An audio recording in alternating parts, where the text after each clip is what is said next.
এদিকে মাগুরায় ছেলের হাতে খুন হয়েছে বাবা। সদর উপজেলার 18খাদা গ্রামে এই ঘটনায় ছেলে মফিজুলকে আটক করেছে পুলিশ। পুলিশ জানায়, মফিজুল দীর্ঘদিন ধরে বাবা সুরমান শেখকে জমি বিক্রি করে টাকা দেওয়ার জন্য চাপ দিচ্ছিল।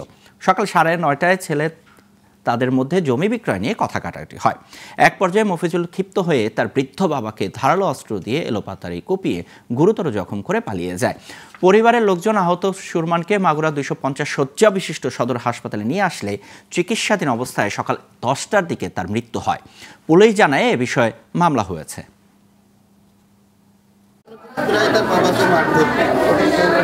তার যে বাবার জমি ছিল, এই জমি মফিজুল তার নিজের নামে লিখে দেওয়ার প্রস্তাব দেয়। তাতে ভিকটিম রাজি না হয়, তিনি তার মতো করে আহত করে হাসপাতালে আমরা ডাক্তারকে নিতে পারি।